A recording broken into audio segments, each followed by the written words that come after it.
오랜 옛날부터 사람들은 맑은 밤에는 하늘의 별을 우러러보면서 살아왔습니다. 별은 여러가지 자연 현상들 중에서도 특별히 인간의 마음을 끄는 존재여서 사람들의 사랑을 받았고 많은 상상력을 불러일으키려 하는 존재였습니다.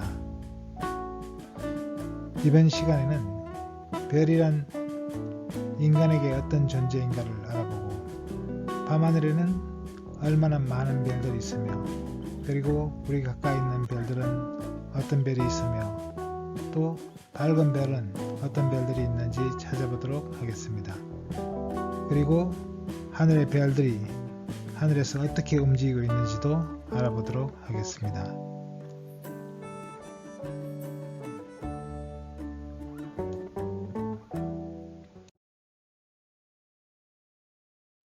별과 인간, 밤하늘에 보이는 별, 별들의 운동을 살펴보겠습니다. 별과 인간과의 관계를 살펴보겠습니다. 인간에게 별이란 어떤 존재인가를 살펴보죠. 고대인들에게 별이란 어떤 존재였고 또 현대인에게 별이란 어떤 존재인지 생각해 보도록 하겠습니다.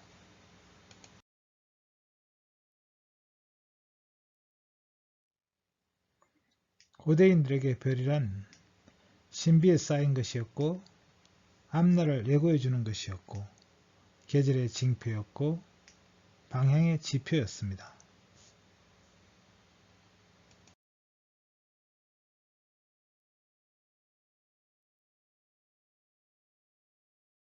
별은 또한 신비로운 존재였습니다. 어떤 민족들은 별을 신앙의 대상이거나 숭배의 대상이었습니다. 별을 숭상하기도 하고 또 인간의 운명을 지배하는 존재로 생각하기도 했습니다. 또 어떤 민족들은 죽은 사람이 영혼이 하늘에 올라가서 별이 된다고 생각했습니다. 그래서 위대한 사람은 밝고 큰 별이 되고 보통 사람들은 어둡고 보이지 않는 희미한 별이 된다고 생각했습니다. 별은 또한 계절의 징표이기도 했습니다. 별을 보고 사람들은 계절과 때를 알았습니다.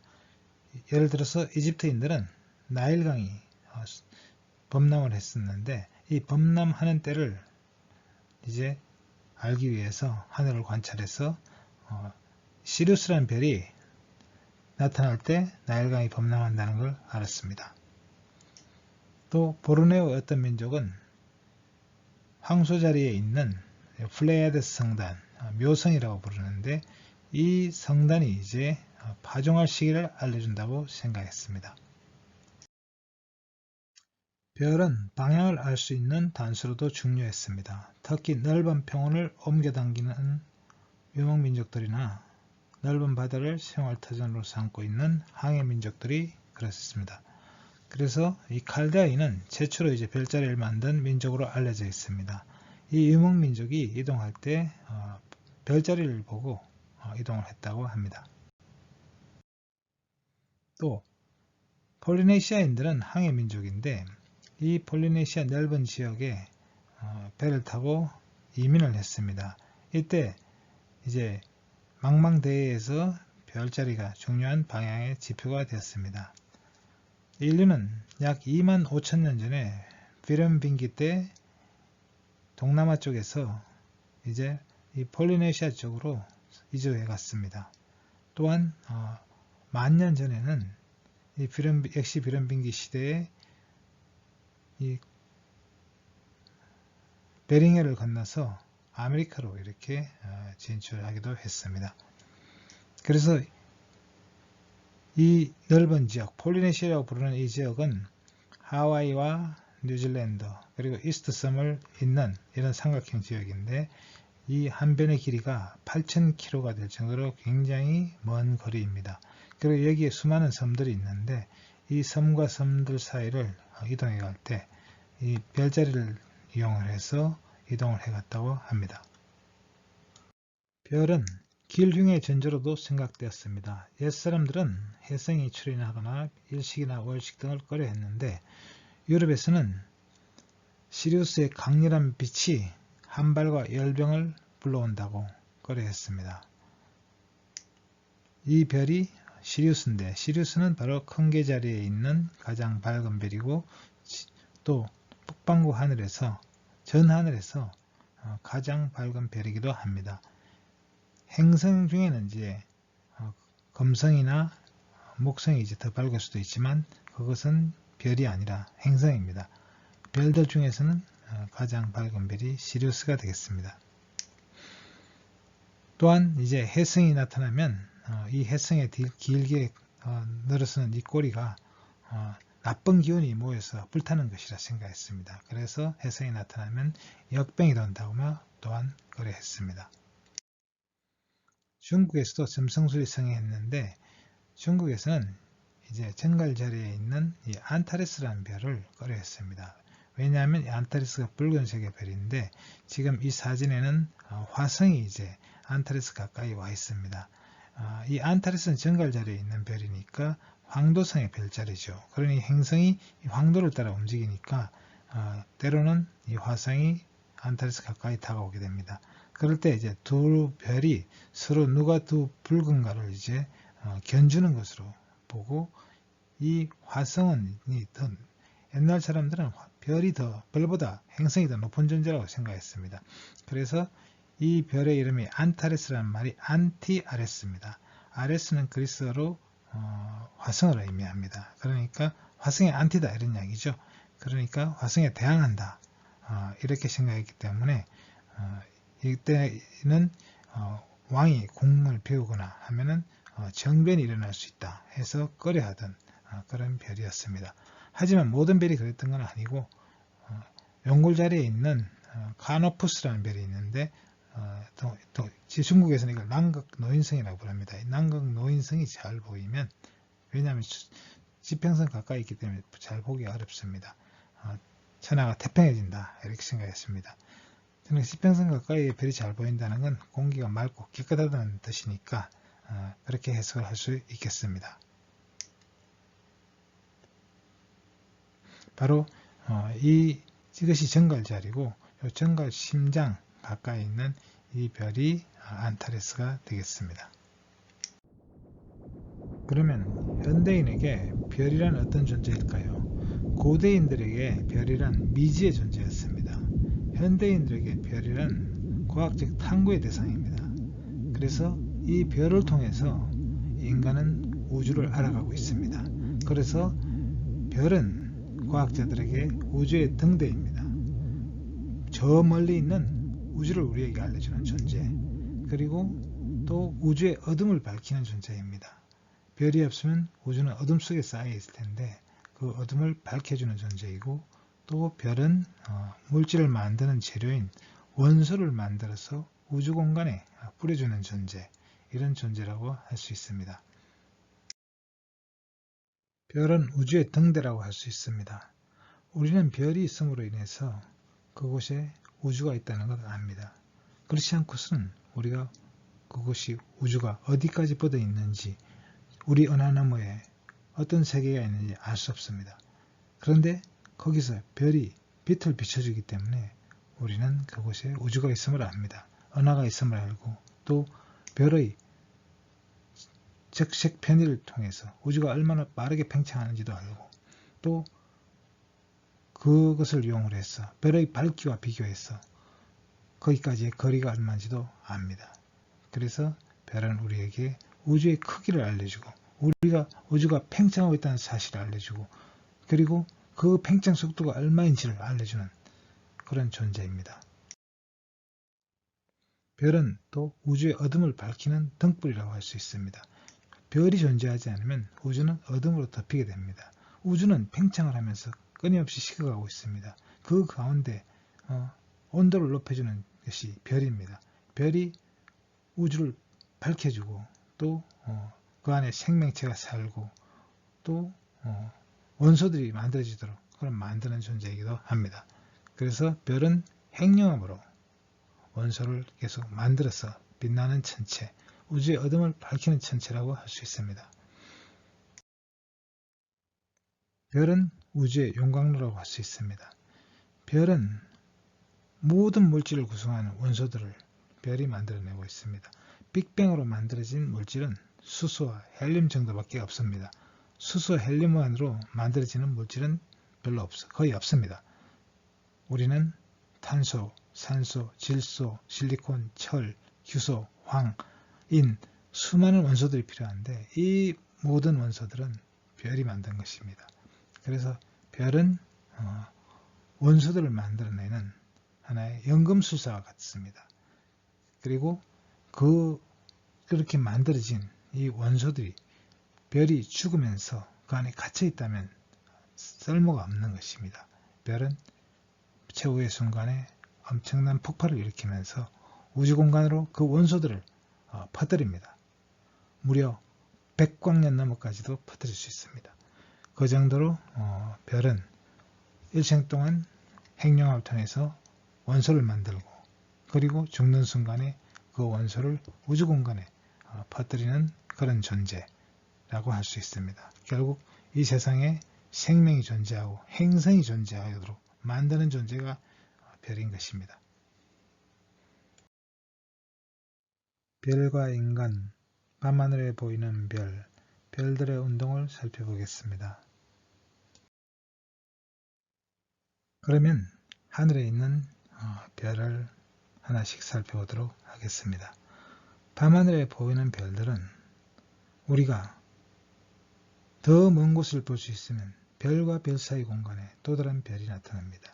그리고 그 사이 공간에 너머에 또 별이 있습니다. 이렇게 별은 우리 눈이 밝다면 망원경에 별이 높고 망원경이 구경이 커지면 더 먼 별을 볼 수 있습니다. 자, 밤하늘에 이렇게 보이는 이 별들은 실제로 우리 인간이 볼 수 있는 등급은 6등급 정도까지입니다. 그래서 별의 등급이 어떻게 정해졌고 또 별들은 이름을 가지고 있습니다. 별들의 이름에 대해서도 알아보고 별은 또 다양한 색깔을 가지고 있습니다. 그리고 어떤 별들은 가까이 있고 어떤 별들은 또 멀리 있고 어떤 별들은 유난히 밝은 별이 있고 또 어두운 별들이 있습니다. 이런 별들에 대해서 알아보도록 하겠습니다. 사람들은 셀 수 없이 많은 것을 두고 별처럼 많다고 합니다. 과연 별은 얼마나 많을까요? 실제로 우리가 별을 세다 보면 별과 별 사이에 또 다른 어두운 별이 보이고 이렇게 해서 셀 수 없을 정도로 많다 이런 말이 나온 것 같습니다. 하지만 우리 눈은 모든 별을 다 보지는 못합니다. 어두운 별을 볼 수 있는 한계가 있습니다. 그것이 대략 6등급입니다. 그런데 전 하늘에 6등급 이상의 별은 8,600개 정도라는 것이 밝혀졌습니다. 그리고 우리는 그 중에 절반을 볼 수 있는 겁니다. 왜냐하면 반대쪽은 나머지 반은 반대쪽에 있으니까. 그러니까 4,300개 정도를 볼 수가 있고 그러나 또 그 별들 중에도 지평선 가까이 있는 것들은 볼 수 없습니다. 그러면 대략 한 4,000개 정도가 안 된다고 할 수 있겠는데요. 그러나 실제로 이제 도시에 따라서 도시의 불빛이 밝아지면 별은 잘 보이지 않습니다. 그렇다면 이제 이 별이 어느 정도로 많이 보이는가를 살펴보면 아주 뛰어난 그런 어두운 하늘에서는 6등급까지의 별들을 볼 수 있겠지만 그러나 이제 이 도시에 가까이 농촌 그러니까 시골 쪽은 이제 이보다는 좀 등급이 이제 어두운 별은 볼 수가 없고요. 그리고 교외나 아니면 이제 도시 한가운데에서는 볼 수 있는 별이 거의 없습니다. 이렇게 별들은 이제 밝기에 따라 다르기도 하고 또 이 광공해나 이제 아니면 이제 대시의 매연 이런 걸로 인해서 볼 수 있는 별의 개수가 바뀌게 되겠습니다. 자, 별의 등급을 이제 최초로 나누기 시작한 사람은 기원전 130년경에 고대 그리스의 히파르코스라는 학자가 되겠습니다. 이 히파르코스는 이제 별을 1등급에서 6등급으로 구분했습니다. 자, 이 등급 기준에 따르면 가장 밝은 별은 바로 시리우스라고 했습니다. 시리우스는 대략 마이너스 0등급. 여기서 이제 히파르코스는 이제 1등급이라고 분류했던 것들을 또 따져보면 더 밝은 별들이 있습니다. 그래서 그 중에 이제 이것을 어떤 수학적 기준에 의해서 1등급을 정하고 그보다 더 밝은 것들은 0등급, 마이너스 1등급 이렇게 분류를 했습니다. 그러니까 1등급보다 더 밝은 별이 0등급이 되겠습니다. 그런데 시리우스는 0등급보다 더 내려갔어요. 그러니까 마이너스 등급입니다. 마이너스 1.4등급 정도가 되겠고요. 그리고 북극성은 이제 2등급의 별이죠. 그리고 우리가 눈으로 볼 수 있는 별은 대략 6등급이 되겠어요. 6등급이 한계가 되겠습니다. 그러니까 우리 인간이 볼 수 있는 별은 여기까지고, 별들 중에 제일 밝은 게 시리우스니까 실제로 우리 눈에 보이는 별은 여기서 여기까지다, 이렇게 말할 수가 있겠습니다. 그 별이 전하늘에 8,600개가 있다는 것이죠.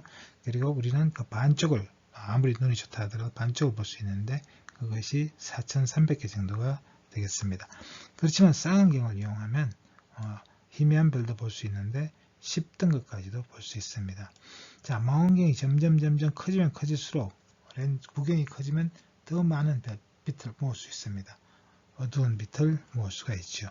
우리 눈이 밤이 되면 눈동자가 커집니다. 어둠 속에서는. 그래서 어두운 게 보입니다. 그러나 금방 보이지는 않아요. 눈동자가 커질 때까지 좀 시간이 걸리는 거죠. 그래서 그게 눈동자와 같은 역할을 하는 것이 망원경의 렌즈입니다. 이 렌즈가 커지면 커질수록 더 많은 빛을 모을 수 있습니다. 그래서 구경이 4m 정도가 되는 전체 망원경이라면 20등급이 넘는 별도 볼 수가 있습니다. 또 이 별보다 더 밝은 것들이 있죠. 그러면 그 중에 제일 밝은 것이 바로 금성이 되겠습니다. 그래서 금성은 대략 마이너스 4.5등급 정도 되죠. 그래서 가장 밝은 금성은 별이 아니고 행성인데 태양빛을 반사시켜서 빛나는 것이죠. 그리고 보름달은 마이너스 한 12등급 정도가 되겠습니다. 태양은 마이너스 26등급이 되겠습니다. 그리고 목성과 화성은 이제 마이너스 한 2등급 정도가 되겠습니다. 목성과 화성. 목성과 화성을 구분하는 방법은 화성이 붉은색을 띠기 때문에 목성과 구분이 되겠습니다. 자, AD 140년경에 프톨레마이오스라는 학자는 이제 이 별을 분류를 해서 하늘의 별들을 이제 1020개 정도를 분류를 했습니다. 그래서 책을 만들었는데 그 책의 이름이 알마게스트가 되겠습니다. 원래 알마게스트는 이제 프톨레마이오스의 책의 원래 이름은 아니고, 이 책은 원래 생텍식스라는 책이었는데 이 책을 이제 아라비아 사람들이 번역을 하면서 그 이름을 이렇게 붙였던 것입니다. 자, 그래서 이렇게 이제 수학적인 등급으로 나눈 것이 아니라 눈으로 보고 1등급에서 6등급으로 나눴던 것을 수학적으로 측정을 하고 수학적으로 계산을 해서 그 등급을 나눴었더니 포구슨이라는 사람이 1856년에 기준을 정했습니다. 그랬더니 밝기가 1등급이 가장 밝고, 그리고 이제 6등급이 가장 어두운데, 이것을 이 기준에 따라 나눴더니 한 등급의 차이가 대략 2.5배 정도의 밝기가 된다는 겁니다. 그래서 1등급보다는 0등급 2.5배 밝고 0등급보다는 마이너스 1등급이 2.5배 밝다는 이야기죠. 거꾸로 말하면 1등급보다는 2등급이 2.5배 어둡고 2등급보다는 3등급이 2.5배 어둡고 3등급보다는 4등급이 2.5배 어둡고 이렇다는 이야기죠.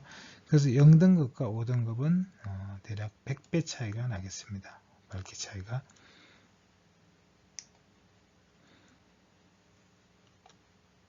자, 이렇게 별의 밝기를 분류하다 보면 어떤 별은 가까이 있어서 밝고 어떤 별은 밝지만 멀리 있어서 밝고 어둡고 이렇게 그럴 수 있겠죠.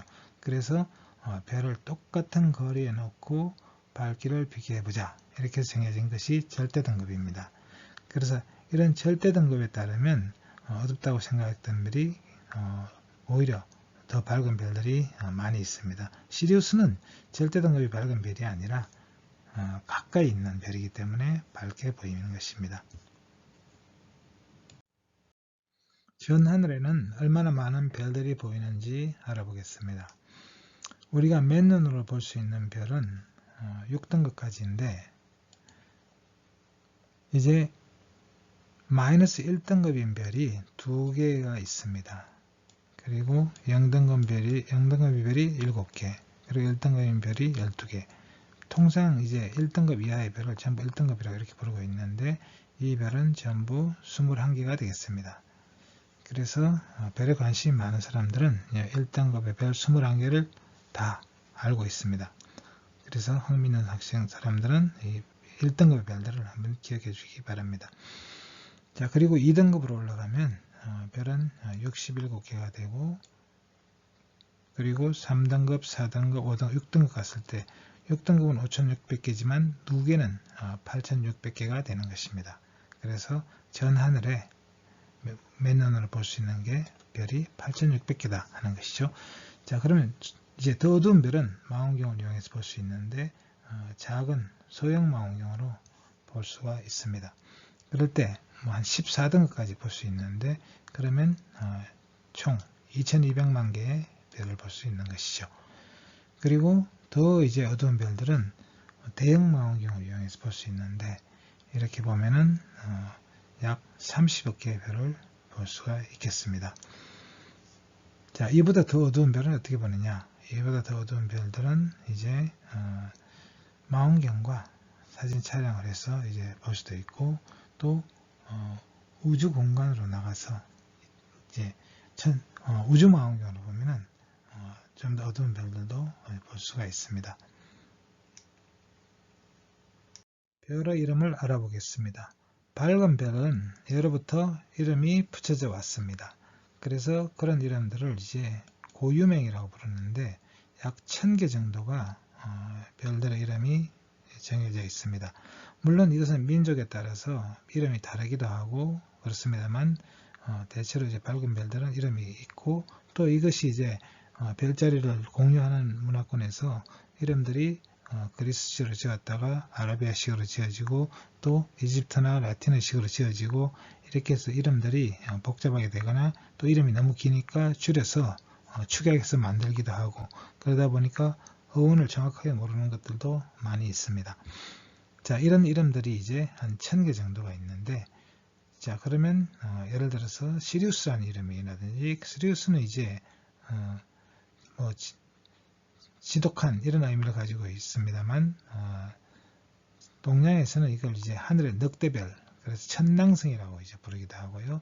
그리고 베텔기우스는 이제 겨드랑이라는 의미를 가지고 있고요. 폴라리스는 북극성이라는 이 말 자체가 이제 북극성이라는 말이 되었습니다. 자, 그러면 여기서 보고 있는 것은 이제 마차부 자리의 알파별, 이것을 전에 고유명은 이제 카펠라라는 이름입니다. 암염소라는 말을 됐습니다. 축약해서. 그리고 이 이름을 또 이제 너무 하늘의 별이 무수히 많은데, 그것을 이런 식으로 이름 붙이다가는 다 기억도 못할 테니까 이제 새로운 제안을 해서 이름을 붙인 사람이 바이어라는 사람입니다. 바이어라는 사람은 자기가 만든 성도에 1603년에 오라노메트리아에 이제 그리스식 명명법을 사용했습니다. 그것은 뭐냐 하면 그리스 문자 알파, 베타, 감마, 델타, 오메가까지 이렇게 글자들이 있는데, 이것을 별자리마다 제일 밝은 별을 알파별, 그 다음 밝은 별을 베타별, 이런 식으로 이름을 붙이는 방법을 창안했습니다. 자, 이 방법에 따라 이 카펠라를 이름을 붙이게 되면 바로 알파, 그리고 여기서는 오리가가 바로 뭐냐면 마차부 자리입니다. 라틴어식 영명법에서 축약식 표현에서 세 글자를 씁니다. 그래서 이렇게 표현이 됐고요. 자, 이런 식으로 붙인다 하더라도 한계가 있겠죠. 그래서 이제 또 다른 방법은 하늘에 이제 별을 사진을 찍는데, 이 성표를 이제 만듭니다. 이 성표 목록에서 이제 번호를 붙이는 거죠. 그래서 여기는 헨리 드레이프 목록이라고 하는 것인데, 이 HD 목록에 이제 몇 번째로 등재되어 있냐, 그 숫자로 표현을 하기도 합니다. 그러니까 카펠라라는 이름을 나타내는 별 이름이 카펠라 외에 이렇게 두 가지가 더 있고, 또 다른 이제 BD 목록에서는 또 위치를 이제 표시하여서 나타납니다. 그래서 이 성표에 따라 붙이는 이름이 또 다르겠습니다. 자, 이거는 이제 별이 워낙 많을 때 이제 이렇게 되겠고, 그러나 밝고 잘 알려진 별들은 보통 고유명을 쓰거나 아니면 바이어 명명법을 쓰겠습니다. 그러나 이제 더 많은 별들은 이제 이런 성표에 있는 그 목록 번호를 붙여서 표시를 하게 되겠습니다. 자, 별은 또 색깔과 온도를 가지고 있는데요. 이 별이 우리 지구에 가장 가까이 있는 알파 켄타우루스 자리의 C별입니다. 그 별이 프록시마인데 이 별은 11등급입니다. 아주 어두운 별이에요. 맨눈으로 보이지 않아요. 그리고 이 주위에 있는 별들은 다 이거보다 더 어두운 별들이죠. 그래서 여기 있는 별들은 전부 우리 눈에 보이지 않는 별입니다. 그런데 11등급까지 찍으니까 이렇게 배경에 많은 별이 있다는 걸 알 수 있습니다. 그래서 하늘의 별이 얼마나 많은지를 알 수 있죠. 별과 별 사이 공간에 무수히 많은 별들이 보이는데 이 별들은 다 우리 눈에 보이지 않는 별입니다. 자, 근데 이렇게 찍고 보니까 별들의 색깔이 있다는 걸 알 수가 있죠. 붉은색이 있는가 하면 푸른색이 있고 흰색이 있고 오렌지색이 있고 이런 이제 다양한 색깔을 가지고 있습니다. 그것이 별의 표면 온도에 따라 이 색깔이 다르게 때문입니다. 그래서 표면 온도가 이제 높을수록 이제 청색에 가까워지고 낮을수록 적색에 가까워집니다. 근데 우리 태양은 이제 이 황색 이쪽 G계열인데 이쪽에 속하게 되겠습니다. 그러니까 우리 이 붉은색의 별 베텔게우스라든지 안타레스는 온도가 낮은 별이고 그 다음에 리겔이나 이런 별들은 이제 온도가 높은 별이 되겠습니다. 태양보다. 자, 그러면 가까이 있는 별을 살펴보겠습니다. 태양 가까이에 많은 별들이 있는데 이 별들 중에는 뭐 어두운 별들, 우리 눈에 잘 안 보이는 그런 별들이 많이 있고요. 그 중에 특별히 밝은 별이 바로 알파 센타우리. 그 중에 이제 알파 센타우리 A 별이 되겠죠. 여기서 삼중성이라고 했는데 그 다음으로 그 중에 프록시마는 여기 빨간색으로 표시되어 있는데 이것은 이제 적색 외성 어두운 별입니다. 그리고 또 다른 밝은 별이 여기에 이제 뭐 프로키온이라는 별이 있네요. 프로키온이 우리 눈으로 볼 수 있는 별 중에 작은 계자리에 있는 밝은 별이 되겠습니다. 그보다 더 가까이 있는 건 시리우스입니다. 시리우스가 그러니까 시리우스는 눈으로 볼 수 있는 별들 중에서는 이 알파 켄타우루스 다음으로 밝은 별이에요. 가까이 있는 별이에요. 근데 알파 켄타우루스 남반구에 있기 때문에 북반구에서 볼 수 있는 가장 밝은 별이 시리우스가 되는 것입니다. 자, 그래서 가까이 있는 별들을 이제 목록을 보면 이 알파 켄타우루스 A, B, C가 있는데 그것들이 이제 제일 가까운 별이 되겠습니다.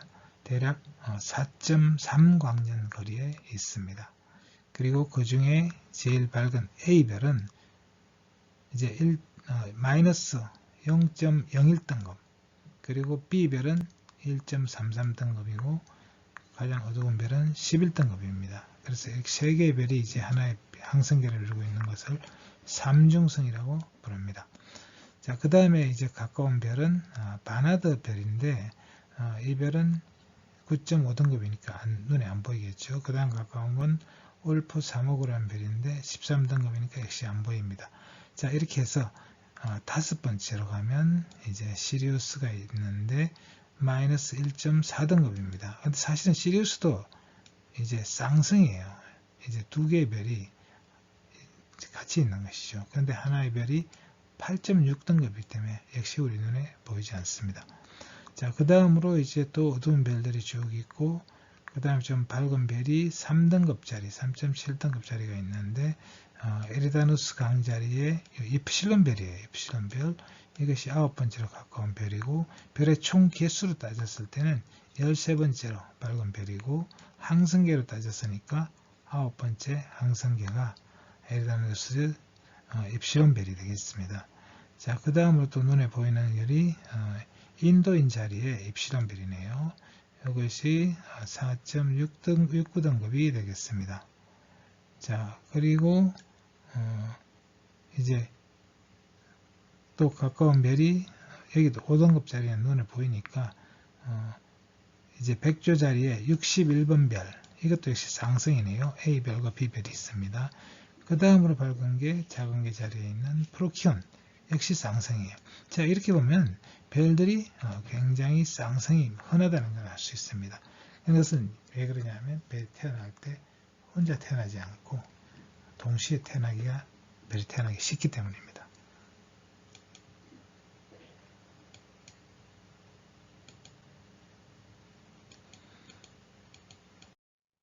자, 다음은 밝은 별 21개를 살펴보도록 하겠습니다. 밝은 별 21개를 살펴보면 물론 태양을 제외하고요.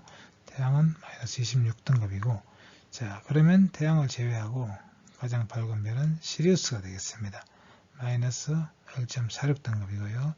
그 다음에 이것은 용골 자리에 있는 별인데 역시 남반구에 있기 때문에 이제 우리가 남극 노인성이라고 했죠. 이 별이 카노푸스입니다. 자, 마이너스 0.74등급입니다. 그리고 이것이 알파 켄타우루스네요. 리길 켄타우루스 되어 있는 것이 이게 좀 밝기가 좀 다르게 나오네요. 그리고 밝은 별이 아크투루스, 이건 목동 자리에 있는 밝은 별입니다. 봄철에 볼 수 있는 별자리죠. 그리고 바로 직녀성이 되겠습니다. 이 직녀성은 0.03등급, 0등급이라고 할 수 있어요. 그리고 마차부 자리에 있는 카펠라 0.08등급, 이거는 암염소라는 뜻입니다. 베가는 추락하는 독수리, 그리고 아크투루스는 곰 감시인, 자, 이런 의미를 가지고 있습니다. 그리고 리겔은 이제 사람의 발이라는 뜻인데 사실 여기서는 왼쪽 발이라는 의미를 다 가지고 있습니다. 0.13등급 오리온 자리에 있고 프로키오는 작은 개 자리에 있는 밝은 별이 되겠습니다. 자, 그리고 아케르나르는 이제 강의 끝이다 이렇게 되어 있는데 이것이 에르다누스 강 자리에 있는 별이 되겠습니다. 그리고 오리온에 있는 이제 베텔기우스가 10번째로 밝은 별이네요. 그래서 거인의 이제 겨드랑이 이런 의미가 되겠습니다. 그리고 이제 쭉 내려가 보면 이것이 이제 견우 알타이르가 있고요. 그 다음에 아크룩스는 이제 남십자 자리에서 제일 밝은 별이 되겠습니다. 알데바라는 황수 자리에서 가장 밝은 별이 되겠고요. 자, 이 별자리 이름 여기 있습니다. 타우루스, 여기 황수 자리고, 여기 크룩스가 이제 남십자 자리입니다. 그리고 안타레스, 이것은 스콜피온, 바로 이제 정갈 자리에 안티 아레스, 이제 아레스에 대항하는 자, 그리스식 이름입니다. 그리스 기원을 가지고 있고요. 그 다음에 스피카는 처녀 자리에 이제 이삭이라는 의미를 가지고 있고 라틴어 기원을 가지고 있습니다. 처녀 자리 버고, 그리고 폴룩스는 이제 쌍둥이 자리에 트윈이라는 의미를 가지고 있어요. 그리고 잼은 이제 재민이 쌍둥이에 있다는 뜻입니다. 그리고 포말하우트는 물고기의 입 이런 뜻입니다. 그래서 물고기 자리에 있고 남쪽 물고기 자리입니다. 그리고 데네버 백조 자리에 있죠. 자, 데네브가 이제 1.25등급인데 이 데네브를 잘 보시면 어두운 별이다 이렇게 생각하기 쉽지만 거리를 보면 여기서 제일 멀리 있습니다. 2600광년 거리에 있어요. 절대 등급을 따지면 이 별은 굉장히 밝은 별입니다. 그래서 이 별의 이제 절대 등급을 한번 보면 마이너스 8.4등급이에요. 그러니까 여기 있는 모든 별보다 제일 밝은 별이 바로 데네브입니다. 왜? 2600광년 가장 멀리 있거든요. 그렇죠? 그래서 태양의 밝기를 1이라고 했을 때 이 데네브는 19만 6천 배나 밝아요. 태양보다. 어마어마하게 밝은 별이죠. 그런데 이 별은 그래도 19등이 안에 들었습니다. 굉장히 밝은 별이에요. 그리고 이제 미모사나 베타크룩스의 별은 이제 남십자 자리에 있는 별입니다. 그리고 21번째 별이 이제 레굴루스인데 작은 왕이라는 뜻입니다. 라틴어 기원을 가지고 있고 사자 자리에 있는 알파뱀입니다. 이렇게 해서 1등성이 마이너스 1등성이 2개가 있고 시리우스와 카노푸스, 그리고 0등성이 7개가 있는데 바로 알파 켄타우루스부터 아케르나르까지, 그리고 나머지 12개가 1등성입니다. 이걸 다 합쳐서 이제 21개의 일등성이다. 이렇게 이제 부르고 있는 것입니다.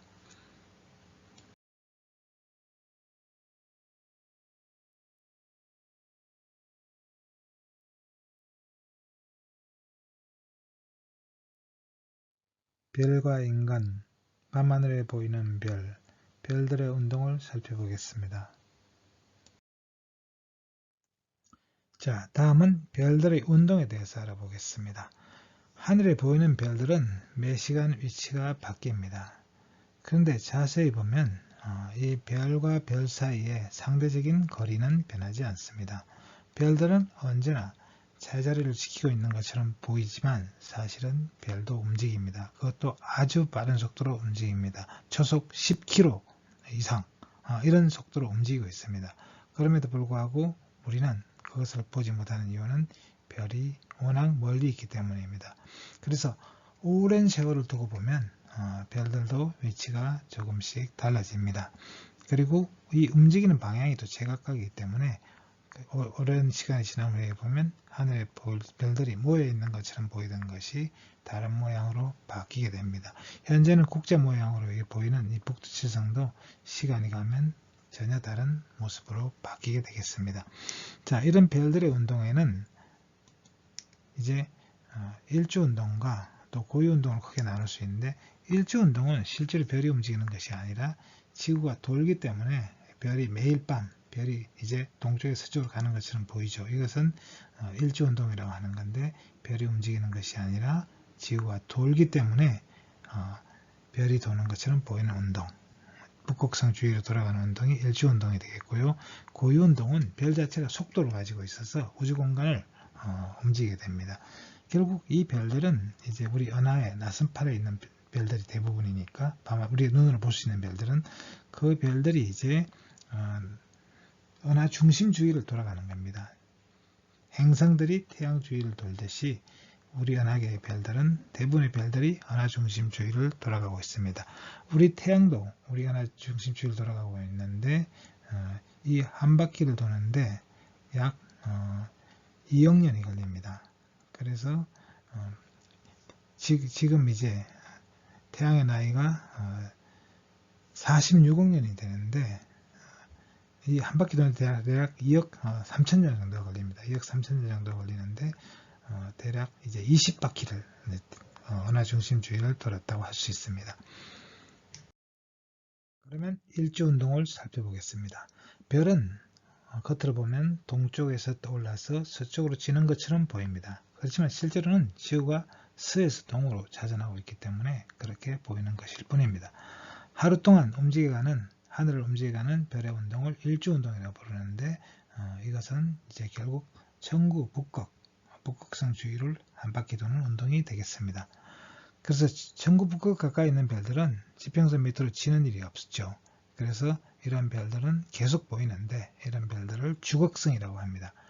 반면 천구 북극에서 어느 정도 떨어져 있는 별들은 지평선 아래로 쳤다가 다음날 다시 동쪽 하늘에서 떠오르게 됩니다.